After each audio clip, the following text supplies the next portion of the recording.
The Syrian revolution started in 2011 as part of the broader Arab Spring, when countries like Tunisia, Egypt, Yemen, to name a few, the revolution happened in Syria as well.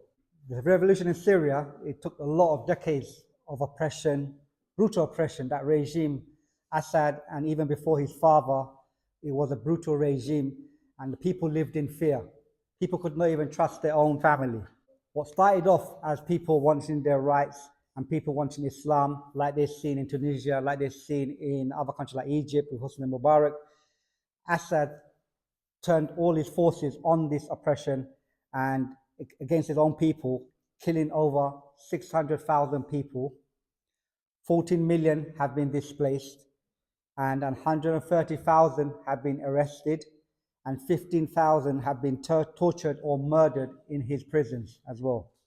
There's arguments. Some people say that, Syria's regime is anti-imperial, Syria's regime is against Zionism, but it has been complicit in the West's war on terror, including rendition, as we've seen even before the Syrian war happened. We all thought the Arab Spring has ended.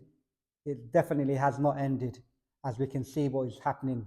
So far, the rebels only had Idlib. Now they took Hama.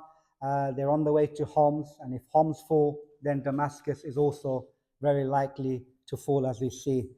When people are oppressed and subjugated, it is natural that people will arise. There will be unrest, there'll be rebellion, there'll be people calling out for change as well.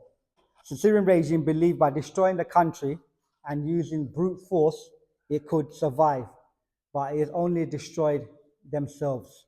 The rebel groups, and I need to make a point here that it's not just HTS, there's many, many different rebel groups in Syria that have united, that have shown that if they unite, that is their unity. They're united. When they're united, they're strong.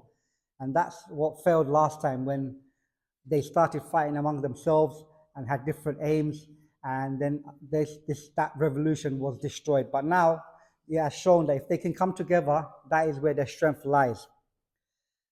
We even knew, even before Russia and Iran got involved, that the Assad regime was a finished army. It was very weak and has no future in Syria. Iran, Hezbollah, Russia, and ISIS previously saved the regime, as we saw. But now all of them have their own issues, and they are all busy with their own stuff. So help likely is not going to come to him. The rebels now need to outline their plan for the post-regime, and they should set their stall out and show what their red lines are for them. We need to make sure that Islam has a central play in this post-regime. Is what revolution started with, Islam. And that's the one that we should continue, and the rebels should continue on. We have to warn the Syrian people that they need to be wary of regional and global agendas, as we've seen this many times happen in Syria. When there is anything good that's coming out of the Ummah, local, international, countries get involved, all have their own agendas, including Muslim countries, and they can derail this good thing that might come out of this revolution. And finally, Muslims in the UK, we need to play a part as well. The West have clearly shown that they do not support the people of Syria, and they have left the people of Syria to die. And we need to expose their dirty role in the Syria.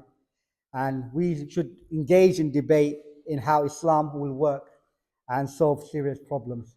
We pray Allah subhanahu wa ta'ala looks after them and the best outcome comes out of Syria, inshallah.